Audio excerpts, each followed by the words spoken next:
Dear students, how are you?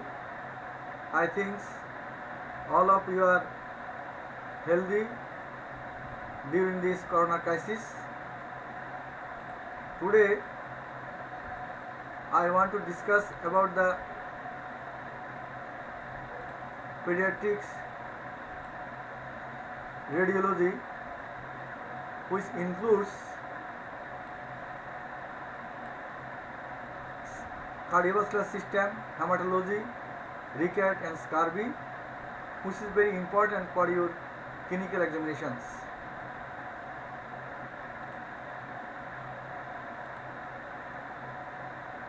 Now, most important radiological X-ray is top tetralogy fallot, which is usually given in your Viva exam.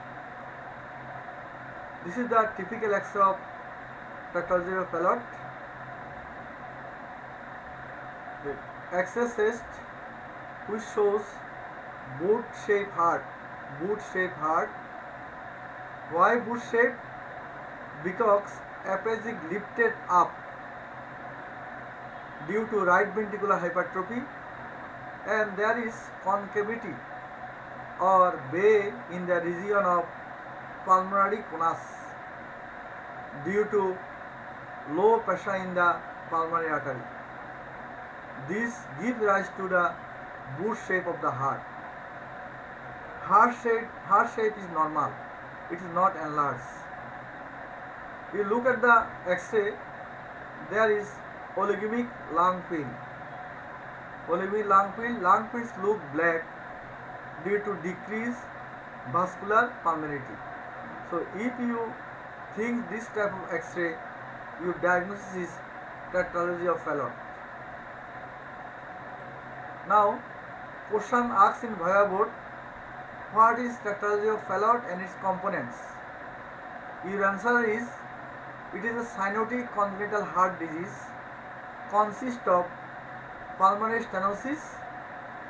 This stenosis usually occurs as valvular or infundibular level. Ventricular septal defect, usually this ventricular septal is large and site of ventricular septal is perimembranous and usually subaortic. There is right ventricular hypertrophy and overriding and juxtaposition of the aorta. That means aortic origin 2/3 from the left ventricle and 1/3 from the right ventricle. So there is 4 components: pulmonary stenosis, ventricular septal defect, right ventricular hypertrophy, overriding and juxtaposition of the aorta. Now, what do you mean by pentalogy of fallot? If tetralogy of fallot is associated with atrial septal defect, it is called the pentalogy of fallot. What is called the triology of fallot? ASD, pulmonary stenosis and right ventricular hypertrophy is called the triology of fallot. What do you mean by acyanotic fallot? When top is associated with infundibular pulmonary stenosis, it is usually mild obstruction, so there is no cyanosis. It is called the acyanotic fallot. What are the cardinal features of top? Side with growth retardation, clubbing, cyanosis, pulmonary ejection systolic murmur, and there is history of cyanotic spells during exercise and relieved by squatting. This is the cardinal features of tetralogy of fallot. Complication of tetralogy of fallot: failure to thrive, infective endocarditis, cerebral thrombosis, it is due to the polycythemia, and cerebral abscess, childhood stroke, polycythemia secondary to hypoxia, it may cause cerebral infarction, coagulation abnormality. Now, how you treat the cyanotic spell? Your answer is Nice's position of the chest to increase the left ventricular pressure, loosening of the clothings, fanning, oxygen inhalation by the mask, injection morphine to relax right ventricular outflow obstruction, and injection Suliway curve to correct the acidosis. Now, what is the definitive treatment of TROP? Definitive TROP is the surgery. Usually surgical correction, ideally total correction under 1 year of age should be done. But if the pulmonary artery is hypoplastic or anatomy is unfavorable, then temporarily palliative shunt procedure, that is Blalock touching shunt, is performed. Corrective surgery is done later on. So definitive treatment is surgery, total correction. If total correction not possible, that is if pulmonary artery is hypoplastic or anatomy is unfavorable, in that case palliative surgery is done, which is called the Blalock touching shunt is performed. Corrective surgery is done later on. Now this is the X-ray of pericardial effusion. It is given in your Viva board. X-ray chest PVU showing heart is enlarged in 10 bar diameter, globular and pear shape with clear margin. The heart is enlarged in 10 bar diameter, globular shape with globular and pear shape with clear margin. Lung fields are oligemic. That is, lung fields are blackish color, so it is oligemic. Left-sided costopenic and cardiopenic are obliterated. So diagnosis is pleural effusion. Diagnosis is pericardial effusion. Why not it cardiac failure? Because in cardiac failure there is plethoric lung field, so it is absent in the here. So it is pericardial effusion. So mind it, when you see this type of X-ray, you look at the lungs field whether it is plethoric or oligemic. Now, why is not heart failure? Lung fields are usually plethoric in heart failure. Shape of the heart is not globular. What are the causes of cardiomegaly? Biventricular failure, cardiomyopathy, myocarditis, multiple valvular disease, pericardial effusion, shunt anomaly, atrial septal defect, ventricular septal defect, patent ductal arteriosus, Epstein anomaly, hyperthermic circulation due to severe anemia, thyrotoxicosis, arteriovenous fistula, pregnancy, white beriberi. This condition produces hyperthermic circulation, lead to the heart failure. How to confirm your diagnosis? Echocardiogram shows echo-free zone. Pericardiocentesis is the definitive treatment. Definitive diagnosis. If echocardiogram is not available, what investigation can done to diagnose the pericardial effusion? Chest X-ray in Trendelenburg position, base of the heart will be white. What are the ECG findings in pericardial effusion? Low voltage stressing, sinus tachycardia. How is the pericardiocentesis done? It is better done under the ultrasonographic or echocardiographic guidance. Aspiration needle is introduced through the left costogypoid junction, directed upwards, backwards and towards the left shoulder. Needle may also be introduced lateral to the apex beak. It is asked in the Viva board, how can you do the pericardiocentesis? This is the X of the cardiomegaly. Chest X-ray showing heart is enlarged in 10 bar diameter. Lower zones of both lungs fields are plethoric. So it is cardiomegaly. If oligemic lung field, it is pericardial effusion. Now DD of cardiomegaly, again saying biventricular failure, multiple valvular lesions, cardiomyopathy, myocarditis, hyperdynamic circulation, shunt anomaly. Why pericardial effusion not included? Because here lung fields are plethoric. Now this is the typical X-ray of mitral stenosis. Heart is normal in shape in transverse diameter. There is straightening of the left border heart with fullness of the pulmonary conus. So your diagnosis is mitral stenosis. Now what are the findings of radiologic findings of mitral stenosis? Very early features is the very common features is the straightening of the left border heart. Why this occurs?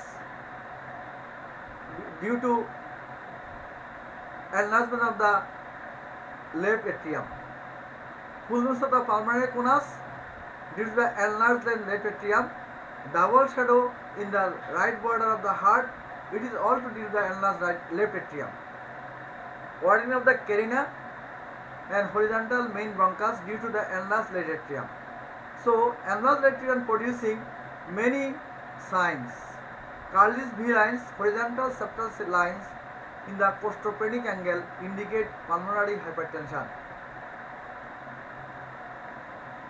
It is due to the fluid in the this is Carlis V lines means horizontal septal lines in the costophrenic angle due to fluid in the interlabial septa and dilated lymphatics.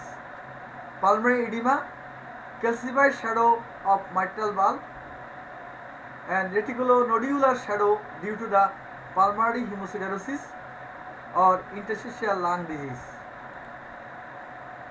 This is the X-ray of mixed mitral valvular disease. Why mixed? Here heart is enlarged in transverse diameter. There is straightening of the left border heart. There is a fullness of the pulmonary conus.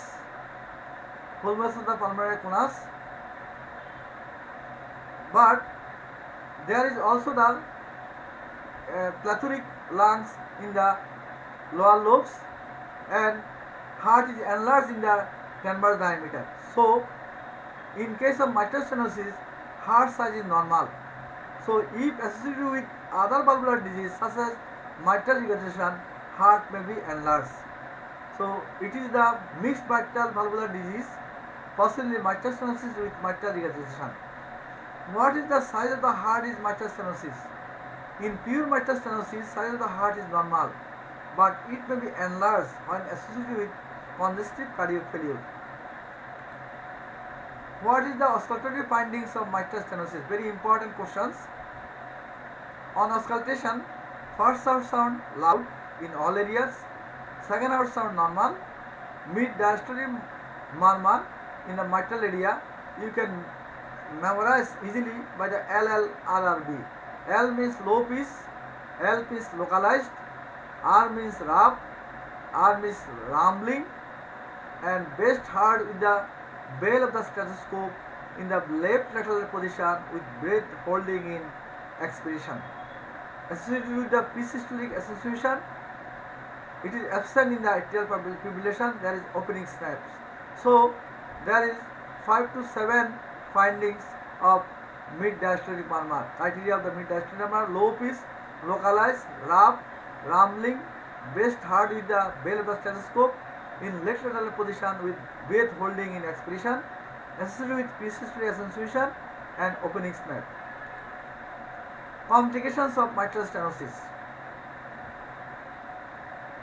the atrial fibrillation, pulmonary edema, pulmonary hypertension with congestive cardiac failure, systemic embolism, pulmonary infarction, hemoptysis, hoarseness of the voice, dysphagia, chest pain, infective endocarditis. It is very rare. Now, what surgical procedures are usually done? Valvotomy, valvoplasty or valve replacement surgery. Criteria for valvoplasty: pure mitral stenosis, valve, mobile valve, no calcification, no thrombus in the left atrium. Indication of valve replacement: associated mitral regurgitation, calcified or rigid valve, thrombus in the left atrium despite anticoagulation. This is the X-ray of the ventricular septal defect. Usually it's seen in the cardiomegaly, seen as cardiomegaly. Cell structure showing hugely enlarged heart in the transverse diameter, fullness and convexity of the pulmonary conus, lung fluids are plethoric. So your diagnosis is cardiomegaly, which may be due to biventricular failure, shunt anomaly, either ESD, VSD or PDA, multiple valvular disease, cardiomyopathy, myocarditis, hyperdynamic circulation. By the X-ray, you cannot directly say the ventricular septal defect. Your answer is cardiomegaly, which may be due to this. Now, what are the precordial findings in case of ventricular septal defect? On inspection, visible cardiac impulse in the left pasternal area. On palpation, FSB shifted to the left. It is diffuse, thrusting in nature. Systolic field is present in the left pasternal area. And auscultation, first and second hearts are normal in all areas. Heart's percentage murmur in the left pasternal area. In fourth or fifth nasal space, there is no radiation. Now, how to treat the ventricular septal defect? If it is small ventricular septal defect, surgery is not indicated. Only follow-up should be done. Spontaneous closure may occur in infants if in the muscular part. Prophylactic penicillin therapy for infective endocarditis may be given. If it is moderate to large ventricular septal defect, surgical correction is needed. If pulmonary to systemic flow ratio more than 1.5:1, percutaneous transcatheter closure may be done. When Eisenmenger symptoms develop, surgery is contraindicated because as it aggravates right-sided heart failure, then following treatments are given: diuretics, digoxin in some cases, venesection if polycythemia. This is the typical picture of pulmonary edema. Cell structure showing puffy or woolly in both hilar region, from both hilar region, giving rise to butterfly or bat wing appearance, relatively less in periphery. Heart is enlarged in transverse diameter, so my diagnosis is pulmonary edema. Now, what are the differential diagnosis of pulmonary of this X-ray?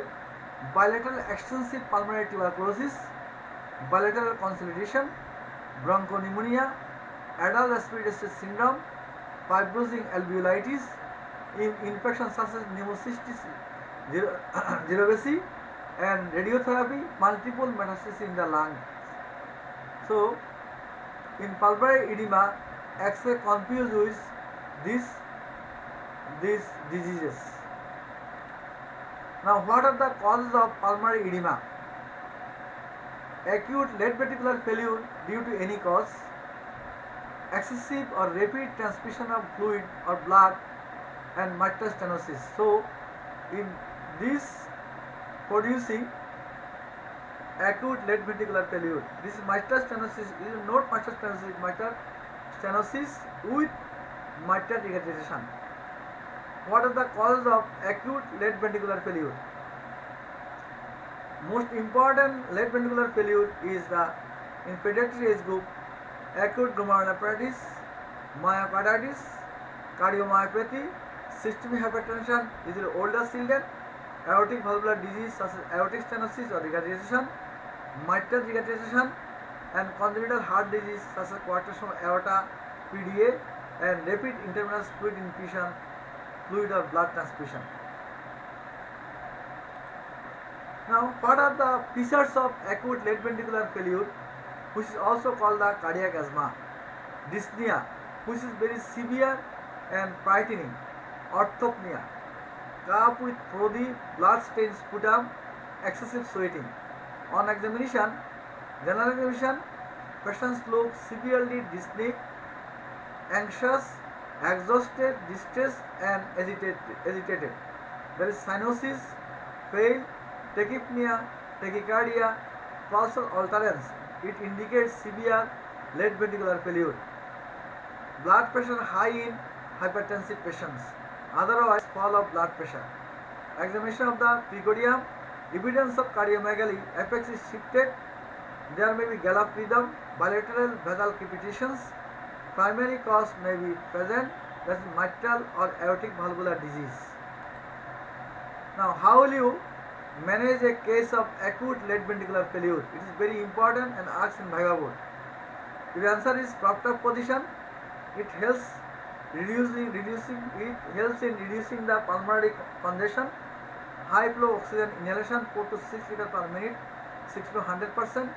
Injection fusimide IV if necessary. It acts by vasodilation initially and also dialysis. Injection morphine IV provided there is no contraindication such as bronchial asthma. It helps by vasodilation and sedation. If there is vomiting, cyclizine or metoclopramide should be added.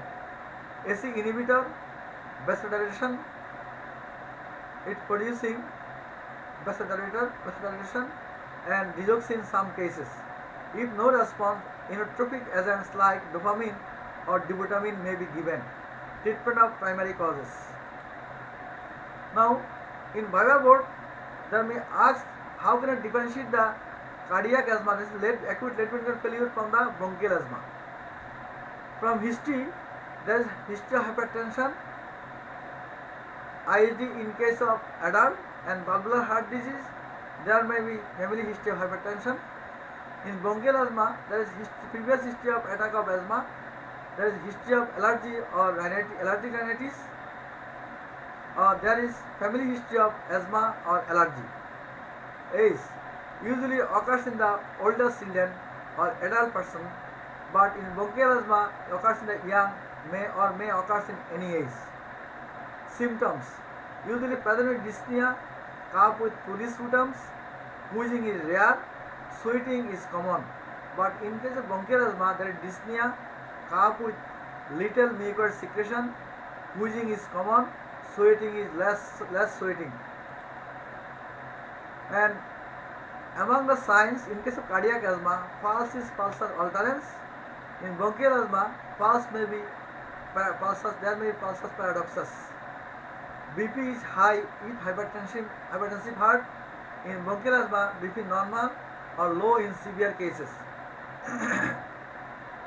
In precordial examination, evidence of cardiomegaly, apex is shifted. In heart, there is absent cardiomegaly. In case of bronchial asthma, there is absent cardiomegaly. In case of cardiac asthma, gallop rhythm present, gallop rhythm absent in the bronchial asthma. And there may be primary cause may be present in the cardiac asthma and absent in the bronchial asthma.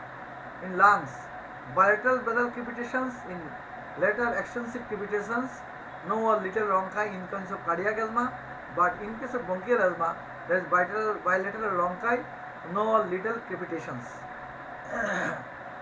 From investigation, if we do the chest X-ray, this is perihilar oppositis, bad swing appearance, cardiomegaly. In case of bronchial asthma, relatively clear evidence of infection may be present. If we do the ECG, left ventricular hypertrophy, myocardial infarction. In case of cardiac asthma, in bronchial asthma, normal only tachycardia may be present. Sorry. Now, X-ray on hereditary hemolytic anemia. It is given in the Viva table. This is the X-ray of thalassemia, that is hereditary hemolytic anemia. X-ray skull showing widening of the diploid spaces, thinning of the outer travel, and there is hair on an appearance. Why hair on appearance? Due to thickening and coarsening of the trabeculae. So your diagnosis is hereditary hemolytic anemia, most probably beta thalassemia major. And next question, what are the other possibilities? Your answer is hemoglobin E beta thalassemia, which is more common, hemoglobin E disease. This is the X-ray of the hand, and it is the early features of thalassemia. X-ray of the hand showed lacy and increased trabecular mosaic pattern in the metacarpal bones. metacarpal bones.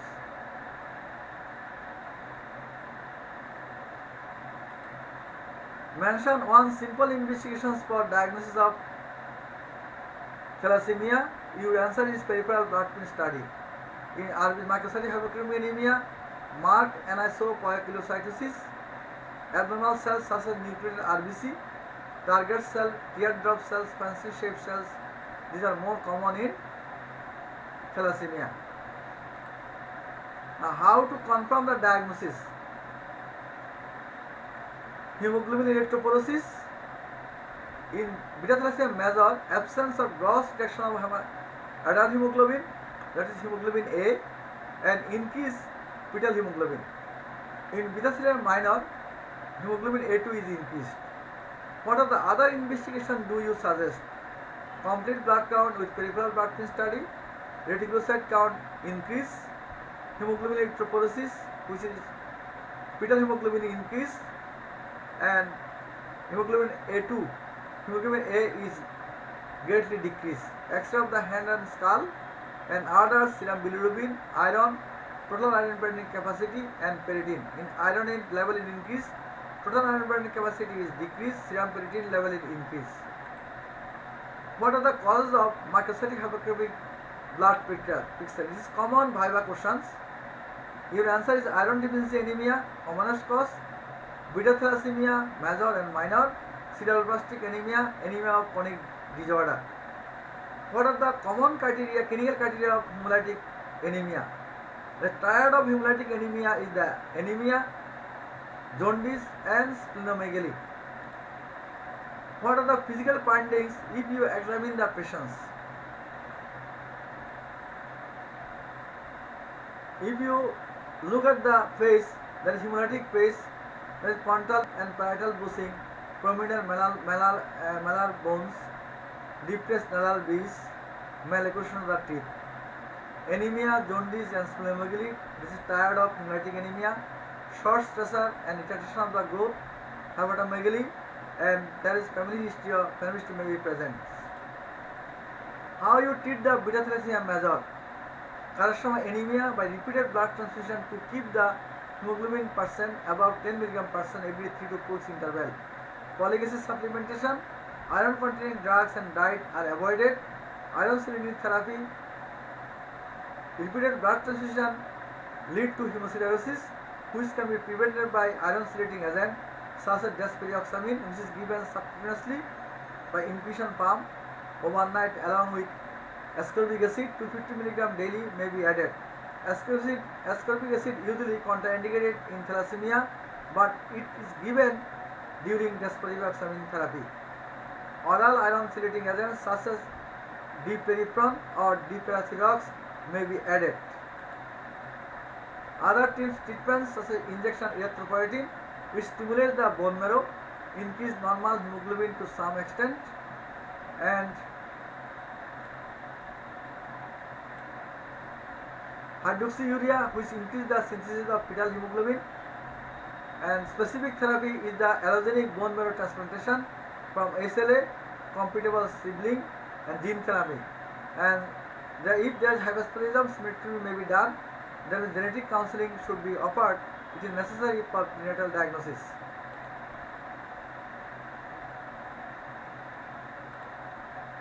What are the complications after repeated blood transfusion? Hemosiderosis and infections such as hepatitis B and C, D and HIV. If patient develops severe abdominal pain, what is the likely cause?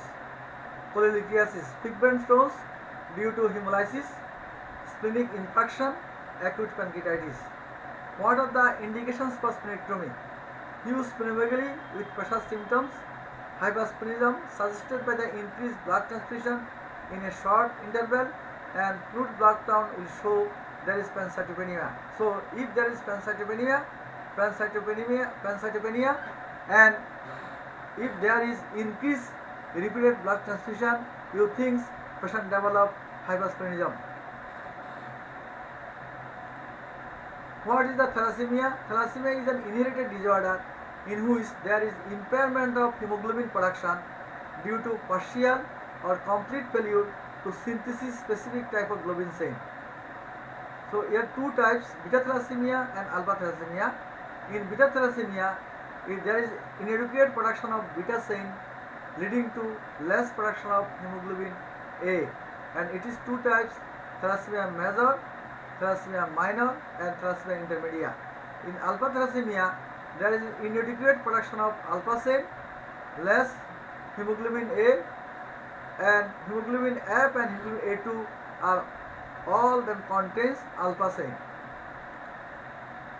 Now, radiological diagnosis of ricket.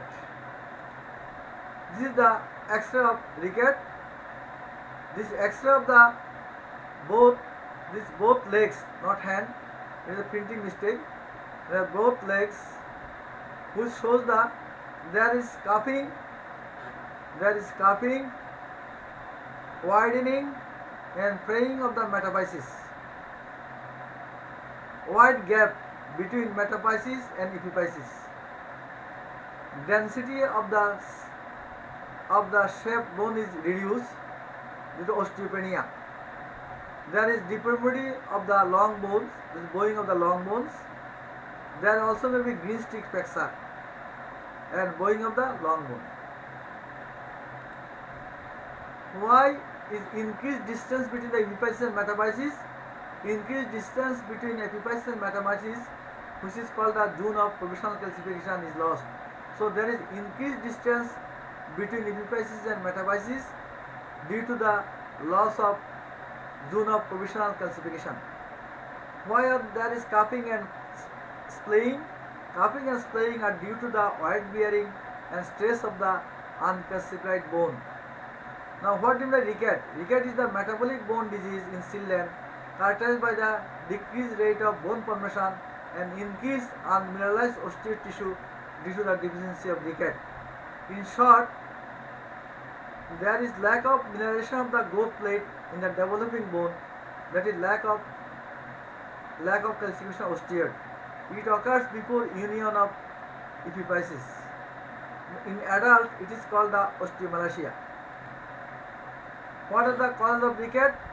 Causes of ricket mainly due to lack of sunlight exposure, lack of dietary intake, malabsorption syndrome, chronic renal failure. Due to lack of conversion of 25 hydroxycholecalciferol to 125 dihydroxycholecalciferol. Now what are the presentations of ricket?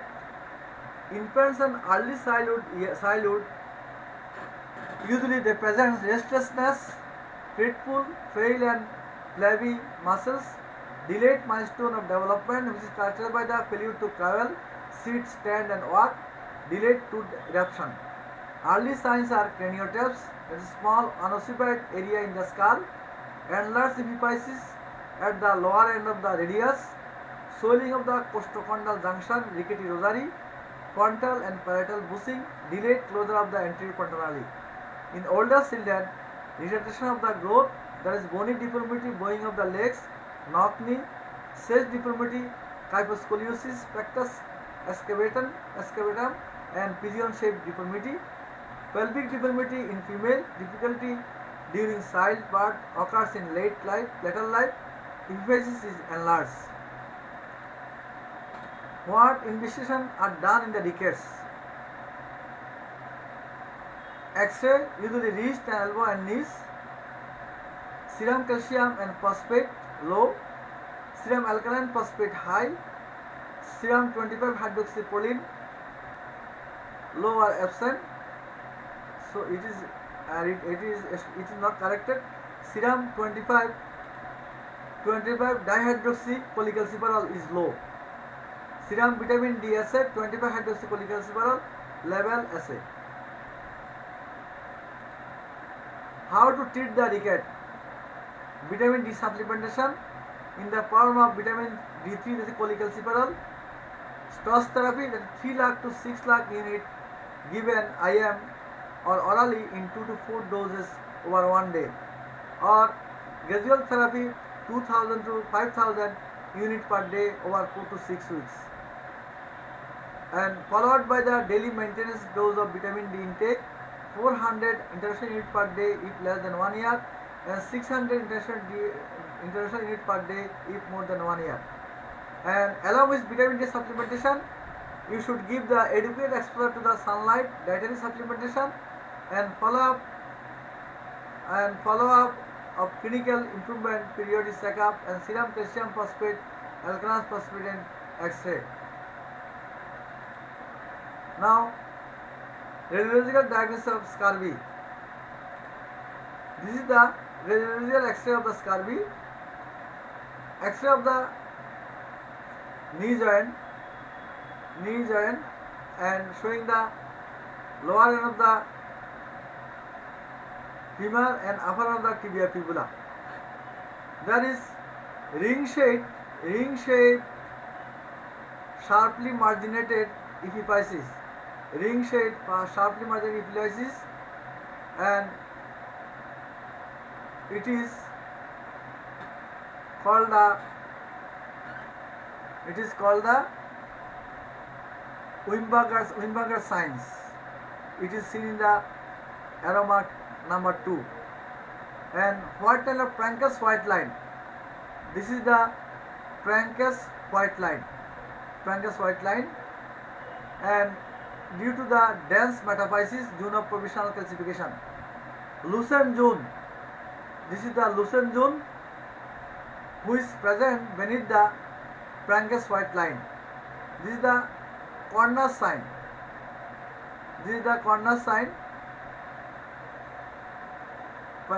It is called the Falcon spar. At the corner there is a spar called the Falcon spar. Elevation of periosteum in the lower end of femur due to the subperiosteal hemorrhage. There is ground glass appearance and pencil thin cortex.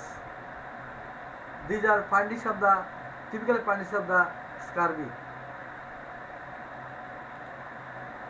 Now, function of the vitamin C. Vitamin C produces hydrolysis of the proline to hydroxyproline, which is an amino acid of collagen, and helps in formation of collagen in connective tissue and formation of bony matrix. How vitamin C deficiency produces scurvy? Vitamin C deficiency produces defective formation of collagen in the connective tissue and bone matrix, which leads to delayed wound healing and capillary hemorrhage, impaired formation of bony matrix, which gives rise to bony changes. What are the presentation of scurvy? Swollen and spongy and bleeding gums, particularly in the papilla between the teeth, called the scurvy bud. Loose teeth and fallen easily. Bleeding manifestations: cutaneous, perifollicular hemorrhage, bruises, and ecchymosis. Bleeding into joints, GI tract, and nose. Delayed wound healing. In infants, there is painful lips due to subperiosteal hemorrhage, give rise to pseudoparesis. Enlargement of the costochondral junction, which is called the scorbutic rosary, which is tender and angulated, but in rickety rosary it is non-tender and rounded. How to treat the scurvy? Vitamin C supplementation. Vitamin C 200 mg daily orally for several weeks, or single intake of 3 to 4 ounces of tomato or orange juice. Maintenance dose of vitamin C 35 to 50 mg daily after cured in the form of drugs or diets. Dietary supplementation, especially fresh fruits, orange, mango, pineapple, guava, and liver extract. Bottle-fed infants should be given fruit juice. Vitamin C supplementation to the nursing mothers. Vitamin C is secreted in the breast milk. What is the complication of if large dose of vitamin C is taken for the long time? Oxalate stone in the kidney, if used for a long time, that 1 gram per day. How? High dose also gives diarrhea. So you should cautious. 1 tablet of vitamin C contains 500 mg. If you take 2 vitamin C tablet daily for long time, you develop oxalate tone, or sometimes may cause diarrhea. So dear students, today I will discuss about the very important radiological X-ray or the which is taken which is given in your examinations, and I think you will you will easily understand the radiological findings, and so that you will give the correct answer in the Viva board. Thank you for patience hearings.